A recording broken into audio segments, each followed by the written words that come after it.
Healthy Rebel Radio is sponsored by the Healthy Rebel app. 300 plus secretly healthy, delicious, mouth-watering dessert and treat recipes made with all-natural, whole food ingredients. Now available for download on the App Store and Google Play. Find out more details at healthyrebel.com.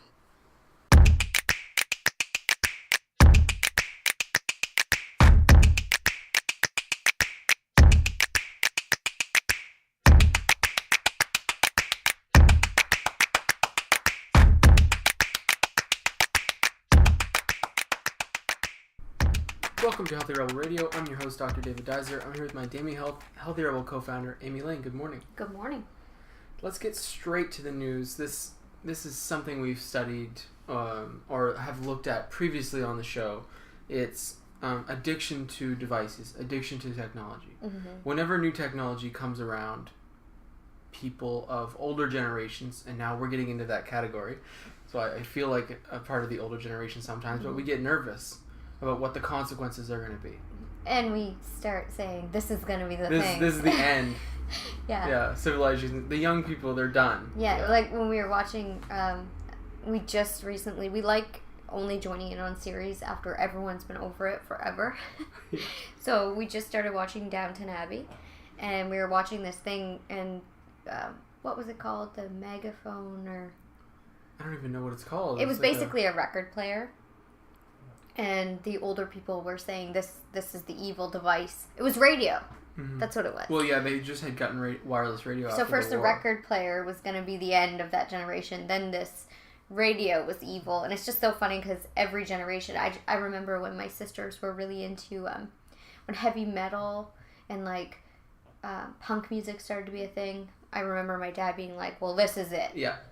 You know, and then his parents, when Elvis came on the scene, they were like, well, this is it. Right. Right? Because it's always every generation. So I always find it very funny. Oh, yeah. Yeah. Well, now we think it's cell phones, you know. But see, I do. So I guess we're officially the older generation. Officially, mm-hmm. For sure. Yeah. So people are looking into this in a major way. What's going to be the consequences? Right. We've talked about a bit about anxiety on the show before with regards to cell phone usage. Mm-hmm. So the University of Illinois is looking deeper into the issue, and they've recently done a study that has shown that its cell phone usage is dangerous in people with addictive personalities, right, in adolescents or college-age students is who they're studying. Mm-hmm. But it all depends on the motivation, what the consequences will be. Mm-hmm. So the motivation for using the cell phone so frequently will affect what the consequences are. Now, this is aside from the sleep studies we talked about a while back with even younger people, not college age people, but right. Cell phone usage, the more you checked it, had a significantly negative effect on sleep, mm-hmm. at a higher degree than people who checked their phones less. This study is it was 300 university students, and it was a questionnaire-based study, and it was about the motivation for using the phones. So the people who used their phones the most out of boredom scored far less on depression and anxiety scores than people who use their phones a lot because of avoidance. Huh. So when you're avoiding your work, when you're avoiding your family, when you're avoiding your social relationships, and those are having a negative impact on your life in many, many different ways, your anxiety and depression scores tend to skyrocket. I'm really quite surprised that it wouldn't be just evenly. Yes, I know me as well. That's why they needed to look at it. Because I find that really shocking, because I know for myself, I'll kind of I wouldn't tag bored to it, but I'll just have some free time, and I'll be scrolling through, say, Instagram, and Instagram will give me anxiety. Mm-hmm. But my motivation for looking at it isn't avoidance. Exactly. It's just boredom. Well, what you would call boredom. I mean, I'm never bored, but you know what I mean. Like, it's just like, oh, there's free time here, and I look through it, and it'll definitely make me anxious. Right. So you don't have an addictive personality. I don't know. Well, you're a great quitter. Right, but I think I'm a great quitter because I know that I could be easily addicted to things. Okay. Anyhow, your motivation for going on. If you were to avoid a social situation, let's say we're sitting having morning tea. Well, I would never do that. I think that's the rudest thing you could possibly do. If you're sitting with someone communicating or you're at dinner, the last time we went east, or a few times ago, I guess, we went out to dinner with a group of peers.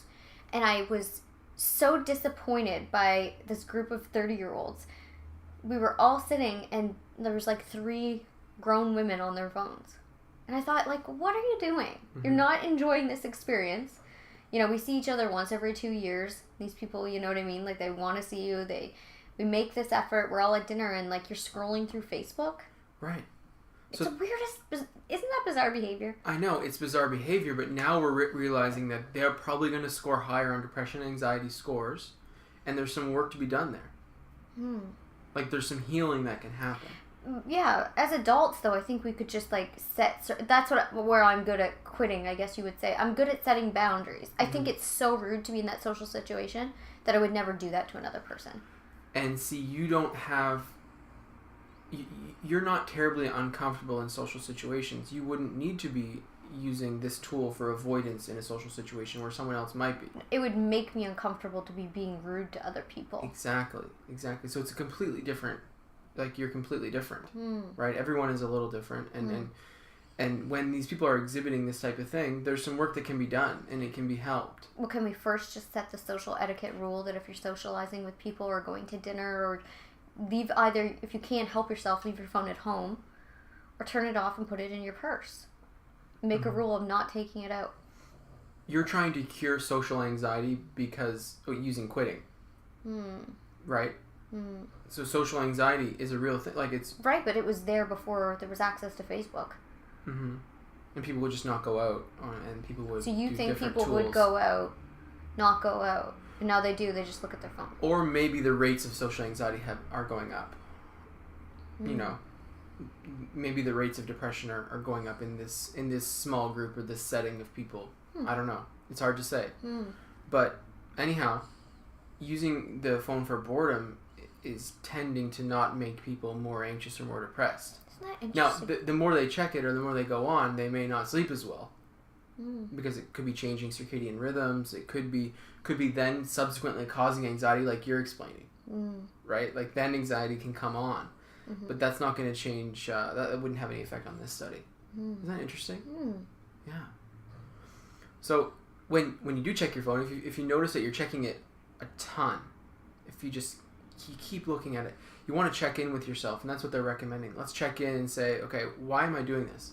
Am I trying to get away from doing schoolwork? Am I trying to get away from doing, something that's going to help progress my career? Working out. Right. Exercise. Preparing a healthy meal. Like, people don't have time to prepare healthy meals. If you're avoiding something that could be benefiting your life, contributing in a positive way on some level, then, check in. Maybe this is an indication. And while socializing, it would be preventing you from having an authentic, good communication or relationship. Right. If you and I were on our phones while we're at dinner, or while we're having our morning tea or whatever, the relationship would suffer, and that would be a negative consequence. And you're not bored when you're in a social situation like that. I mean, with your partner. So I mean, that's... some people might be. Some people might be, for sure. I mean, you might be with me when I'm just going over this sort of stuff. No, I like it. Okay, good. Well, you'll really like this next one, then. Okay. PlateletRich Plasma. You've heard of this before? It's I've heard it from you. Oh, good. I mean, I think it's most popular in certain areas because of the vampire facial that came out. Oh, right. Right?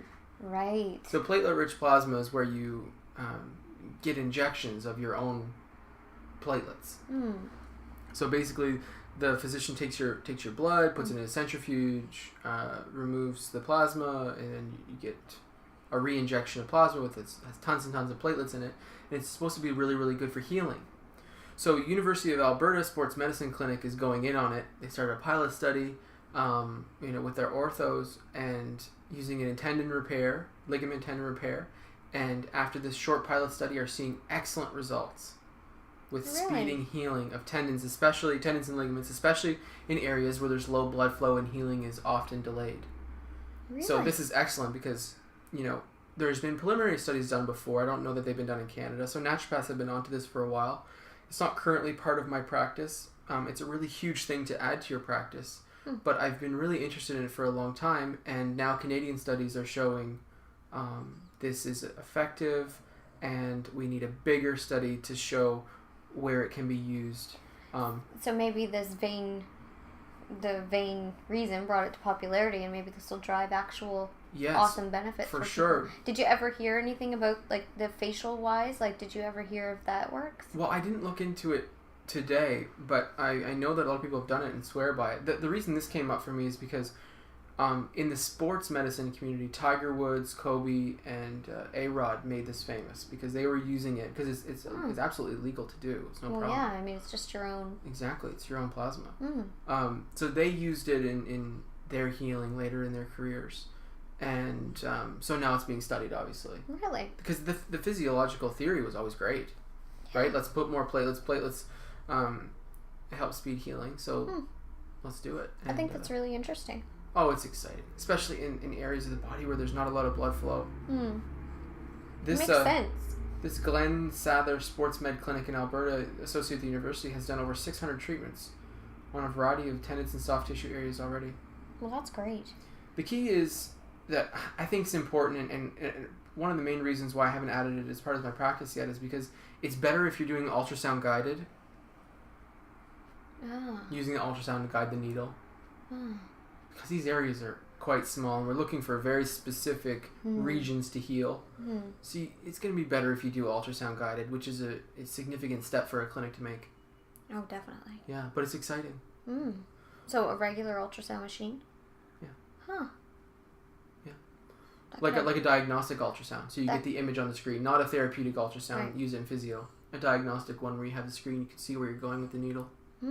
But that could also have lots of other benefits too. That's interesting, David. For sure. Yeah. But the vampire facial is huge. I know. I don't know personally anyone that's admitted to having it. That's two things with us women. One is, you know, I don't know. There's still a lot of shame attached to we're all pushed by media to be vain, and then when we all kind of go into it. We're all kind of ashamed and secretive. So, yeah, I don't know anyone that's admitted to having it. Which it's silly to judge anyone for wanting to do anything because, you know, whatever makes you feel good, right? It doesn't matter to me. It's nobody's business. That's right. But yet I think we should all be kind of open and share with each other. Definitely. What is it along the lines of because it's the plasma because remember the Dr. Bronze on West Broadway, they do that Derma Roller, which is kind of like small needles, which I was always interested in trying but kind of scared. So it's more of a collagen stimulation using an acupuncture type situation. So basically you're doing an acupuncture session, but with a roller. For yourself. So there's... So like our acupuncture mat that we have for our back. Okay, that would be like the take-home version. With the plastic or different, and you can do that. You can buy those on Amazon, and then you could also go to dermatologists, I believe, like in this case, and get the actual needles that puncture the skin, which would be another step forward. And you'd leave there with a you know, it's not going to scar because it would only be the epidermis, depending because the size of the needle would be very small. Yeah, but it's not a take-home version. Right. I think there's 2 levels of that. I'm not 100% sure though. So is it the same kind of theory as acupuncture?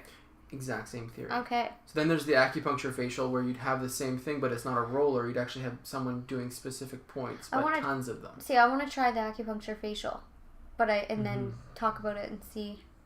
Yeah, let's do it. Try and find someone good for you. Yeah, let's do that. So the next one, third study of the day. This is another quick one, but it's talking about energy drinks. Ugh. And something we haven't talked about on the show yet. Energy drinks, my gosh. I used to drink them back in the day. No way. Yes, I did. Which ones?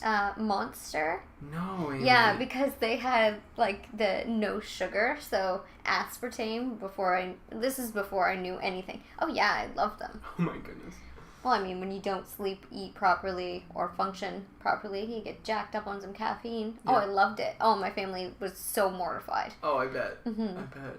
Yeah. Well, the reason we're studying it now is because there's been adolescents pass away. Oh, that's terrible. And it's really, really sad and scary. And what's happening and what are they taking and what are they drinking? Are they mixing it with alcohol? Who knows? I'm sure there's some other things happening. But you have to study the ingredients of these. Like the FDA has said they're generally safe, I think is what they said about this. Anyhow. I think it's more about I didn't back then, didn't take it seriously. And I swear I probably loaded back in the day fat burners and one of those together and then probably went out drinking. Oh my goodness. It's a Molotov cocktail for her. Is it ever? For an adolescent heart attack? And I never would have put it together. Mm-hmm. I wasn't an adolescent. I was... Okay. Okay. I was a bit older, but what I'm saying is I can see how that would happen. Yeah. Oh, for sure. It's terrible. And they're marketed to young people. That's the thing. They're on the shelves. Anyone, they're $2. You can go pick them up. It's I heard my nephew that's super healthy and he's 10, but he's really into like snowboarding and extreme sports and whatever. He knows all about Red Bull. Mm-hmm. And I mean, he's never witnessed someone drink it. No, probably never seen anyone have one. He wouldn't, but he knows about it because of all those brands. So, I mean, that embedded in his mind that all his heroes supposedly drink it. Yeah. Because he asked me about it. A couple summers when I was home, he said, do you know what Red Bull is? Oh, shoot. I know, I hate it. Shoot. Mm-hmm. Well, this study's from the American Heart Association, and the reason it's important is because these things are way too stimulating for young people's hearts. Anyhow, they found out, this is a large study, I mean, it's pretty simple, that compared with placebo and ginseng, which is a herb we use for energy drinks trigger abnormal heart rhythm and a rise in blood pressure. Oh. So in terms of the heart rhythm, there's something called a QT interval on an EKG that you can measure. It's affected by energy drinks in a negative way that would not be associated with literally anything that you would be taking otherwise in terms of food consumption or drink consumption. Ginseng and placebo had no effect on people's heart rhythm or blood pressure. Oh. Yeah, which is excellent because ginseng is a really healing herb. There's multiple types of ginseng. I'm not sure which one they studied. Panax is a lot more stimulating than Siberian. But they're both nurturing to the body and don't cause these heart effects that these energy drinks can cause. So it's quite scary because we're actually seeing heart rhythm changes. It's just terrible. They shouldn't be marketed to children. And then for adults, it should be transparent and honest. It should be. About the transparency that the American Heart Association wants out there is that the drugs that cause these QT interval changes on an EKG, they'll have warnings inside the package that these drugs do this. Right. But now we have over-the-shelf energy drinks that do the same thing. Here's the sad part, is they're kind of chasing the tail, because when, say they now are mandated to put this little warning on the back, who are these 12 to 15, 16-year-old boys that are out reading the back labels of these things? They just see that their favorite athlete uses them, and they're cool, and they make them hyper, and they're entertaining. Right. And they taste like candy. Oh, do they ever? That's the I've had a Red Bull before. Oh, you wild man. When did you have a Red Bull? I've had a Red Bull. No, that was a 5-hour energy. Oh, yes. My 5-hour energy story is really hilarious. You had that once, too. But this was before coffee. Oh my god, that was funny. What were we doing? We were driving, David and I lived in Ontario, and we were driving, we had just purchased our vehicle, and we were driving our vehicle home from Toronto to Nova Scotia to see our family before we were shipped via the military to Victoria to live. So we were driving home, we were really excited, and David had never consumed caffeine before in his life. And I, being the rebel that I am, he was tired, and we were debating on getting a hotel or continuing to drive all night. And I was like, I don't know. Anyway, I went in a gas station, and I got this 5-hour energy. And I was like, I'm going to have to drink this because I'm so tired I can't stay awake with you. And I feel... Well, we were in Upper New Brunswick as well, where there's no hotels. Like, it wasn't like there was a nice place for us to stop. Yeah, but anyway. So you had this 5-hour energy. David drank it. Long story short, he all of a sudden got so hyper. He's like, I can do this, I can drive home, I can do it. He stayed up 24 hours. Even by the time we got there, you were not tired, you were nowhere near, and you were so awake. It was like a comedy sketch. It was one of the funniest things I've ever seen in my life. Oh, it was hilarious. I felt like a superhero. You're like, I can't believe I've never had caffeine before. Is this what caffeine's like? Well, what was wrong with me? I went through military college without having any caffeine. I pulled all-nighters for years and years and years just on my own volition, and then all of a sudden, this little thing you can just shoot in 1 second, and you can stay up for a week. Most people don't have that dramatic of a reaction. Adults usually have had a little caffeine before, that point. Anyway, it was the most entertaining yet scary situation. I mean, you were so awake. Mm-hmm. It was really a testament to what someone never having caffeine and then giving them caffeine, what happens. And then having a big shot of it. Oh my God, it was funny, David. Oh my goodness. Now, it's just like those things wouldn't even do anything for me. I know, because now you drink coffee. These energy drinks, you got to stay away from them. Everyone needs to stay away from them. That's the bottom line. They burn out the adrenal glands. If you're familiar with adrenal fatigue and how your hormones are shifted by stimulants, please stick away from these things. And that's what I wanted to mention. When I was going through healing from adrenal fatigue, I couldn't have the ginseng. No. Panax or you Siberian. Couldn't have Panax. I don't know about Siberian. Did you try that? I feel like we tried both and both made me anxious. Like everyone's a little different. For sure. But now we have Panax, I think, in the fridge, and it's fine. But if you're healing from something, or if you're an anxious personality, stimulants are not for you. No. If you have an arrhythmia, if you have high blood pressure as it is, if you experience significant blood pressure changes where you get dizzy upon standing, those types of things, these are just going to make them worse. So in terms of energy support, I like the ginsengs, I like rhodiola, I like B vitamins, I like, these are all aside from a healthy lifestyle. I like B vitamins. I love B vitamins because they're water soluble. If you don't need them, you'll just pee them out. Your pee will be yellow. And they're very safe and easy to take. And they're steady, normal energy. Right. Not a huge spike in craziness. And with our modern diets, these things can be difficult to absorb, so often people are low anyhow, depending on how you're eating. B vitamins are easy. Very. Easy. And they actually help reduce stress. Yes. They're known as, kind of like touted as the stress vitamins. And for me, they're key. Well, because they're essential in building neurotransmitters, the things we need to have floating around in our brain to help us deal with difficult situations, that we use B6, B9, B12 to make them. So it's extremely important. And then in terms of gentle herbal support, I normally start with rhodiola. If energy is super low and you don't know where you're at in terms of a stage of adrenal fatigue or where your energy systems are currently, rhodiola is very simple and easy and nurturing, and there's no need to be taking these types of stimulants. They're addictive and really bad for your heart. But they're also really harsh, and a lot of the times they have the opposite effect of what you're going for. You think because the burnout, right? Right, and there's like this rebound. Like you think you're gonna not be hungry, or you think you're gonna get all this extra energy, and what happens is you're not hungry, and then you're starving and you binge. You have all this energy, and then all of a sudden you crash, and then you're laying there anxious. Sugar. So true. So it's not worth it. It's not the foundational way to get the end result. Definitely. Well, I think that these 3 studies all totally different from different categories, but interesting and important to know, especially with this energy drink. If all category. Parents, and it's kind of sneaky now too. Like I saw the other day, I don't know if it's Sprite or 7-Up or one of them, or Mountain Dew maybe. They have now a version of their pop that is the trifecta. You know that commercial that we really like when we're watching basketball, where my nephew made us laugh about it, where they all start dancing, or like there's weird.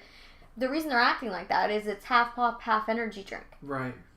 So I think that parents have to be more aware that like these things are being marketed to your children, and the bottles now may look innocent. Oh, my child's just having Mountain Dew or Sprite or 7-Up. It's one of those 3 brands, but you have to read it. Well, the reason is that Pepsi owns one and Coke owns another. So and then these are the companies that own Mountain Dew and Sprite, and then they you're right, they combine them. Crazy. It's terrible, and it's just bad. Like Yeah, recommend avoiding them completely. Yep. Completely. That's Healthy Rebel Radio for today. Thank you so much for listening, and have a great day. See you. Healthy Rebel Radio is presented by the online health and wellness center, DamiHealth.com.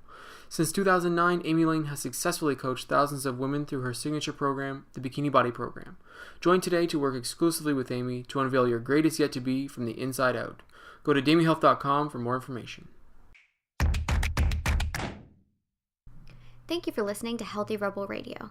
Please connect with us on our community pages on Facebook, Pinterest, and Instagram, all at the handle @DamiHealth.